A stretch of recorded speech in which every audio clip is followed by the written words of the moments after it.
Hey, Scott from MyGrowthRings.com. Here once again. It's in the home of my future shop. And we're back to answer your questions, comments, and cheap shots about this fill in the blank table for rear support between two floating tables. And really, there weren't like any questions. So I guess I'm just going to summarize a few things and talk about some things that maybe you missed. I do want to give a bit of a shout out to some folks who emailed me some of their solutions for supporting stock on their Shopsmith. In no particular order, Kirk and Jim both talked about the Shopsmith brackets that allow you to use your floating tables either behind or in front of the main table of your Mark V. In fact, Kirk is using it for ripping long pieces of PVC board. He's making trellises from that PVC. Now, we had a little bit of a chat about that, and I was concerned about setup time and so on. And I think that my reservations are correct there. Now, there is a little bit of initial alignment, and then from that point on, you simply install the brackets. The brackets don't need to be further aligned after the initial alignment.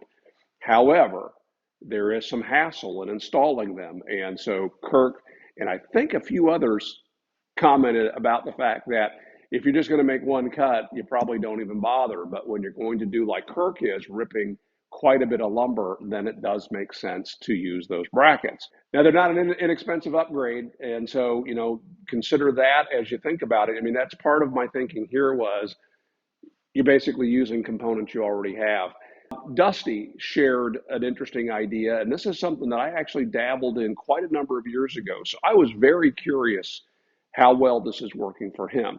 So what Dusty has done is, in addition to using those brackets that Shopsmith sells, he created a couple more brackets, and he shared all the drawings of this over on the Shopsmith forum quite some time ago.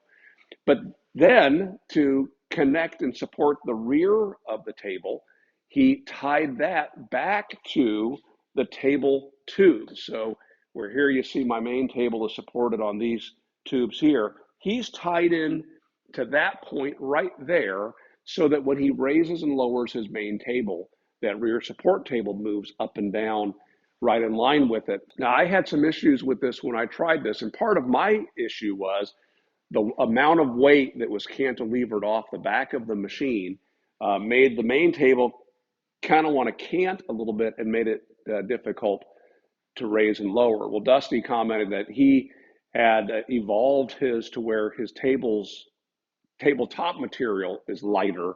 That makes perfect sense.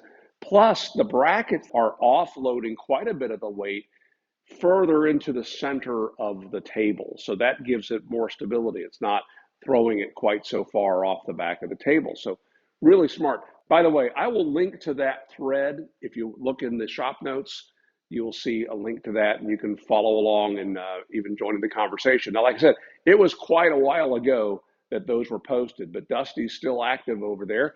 Dusty's active here on this channel, so leave a comment below if you want to get some feedback there. And then we also had John. Now, John commented initially going back to when we were talking about using the extension table to help support a crosscut table.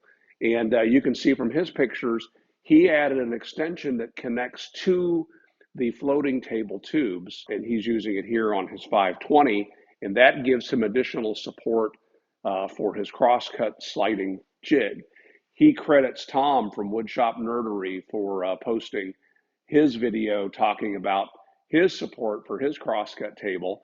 I think Tom even gave attribution to some people over on the Shopsmith forums, if I remember correctly. Anyway, it's funny. There's no original ideas out there. There's no reason for us to lay claim to these. We are all just custodians of these ideas. So share freely if you would, please. Now, one thing I did want to show you, when I went to install my fence on the 510, I commented how, oh, we need to trim a little bit off of that front edge. And I did just that. And then it reminded me of something. So I did wind up trimming about 3/8 of an inch off of this side of the table. That put me just ahead of my 3/8 inch dowels. And it was only then that I remembered something that I experienced with my old version of this table. And that is when I slipped the 510 fence on, It slips on fine, but when I go to remove it, it wants to, the edge of this table wants to grab this little rubber boot and pull it off. Of course, now I can't even force it into that position. Let's see. No, I can't do it.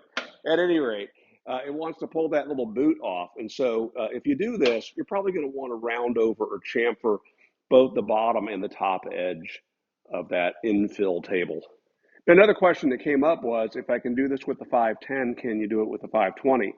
Absolutely. If you want to drill those holes in your 520 floating tables, this exact same thing will work. And in fact, you won't even have to trim that front part of the infill table off, because the fence will not interact in the same way. Hold on, is that right? Yeah, I had to refresh my memory there. Yeah, if you did this exact same thing over here on the 520, you've got absolutely tons of clearance from where those table tubes are and where those extension tables sit. Now, remember that the extrusions are slightly different. The rear support extrusion, the tube is relatively close to the main table, where here on the front, the tube sits a ways further away. You could install these floating tables onto your tubes here back on the back with either the front rail or the back rail next to the main table. If you did it with the front rail against the back rail of the main table, you would have tons of clearance for that table, and you'd never run the risk of running into it. Also, I did mention that if you wanted to be sure that there was room for your miter bar or a crosscut sliding table to continue on past the main table, that you're going to need to cut a groove along the length of that table. Keep in mind, I'm not suggesting, in fact, I'm recommending against trying to make an accurate groove or installing an extrusion, for example, where you expect that miter bar to continue on accurately. No, we just want to make room for it so it's not going to hit the table. Also, keep in mind that with a 510, 520, because you have that washer in your miter bar, you're going to have to cut a groove that's at least an inch wide to make sure that you're going to clear this. If you look at the official Shopsmith rear support table that they sold and no longer sell, they had about a 3-inch wide space back there to make sure that you could accommodate the miter bar. So give yourself plenty of room so you don't run into it. Let me just again reiterate, get over to the Shopsmith forum, join the Shopsmith Facebook group. If you're on Facebook, go ahead and join the My Growth Rings Facebook group. And believe it or not, I'm beginning to put posts again over on my old blog, which you can get to from mygrowthrings.com. And there I'm also sharing pictures. Now, I don't mean to be replicating things everywhere.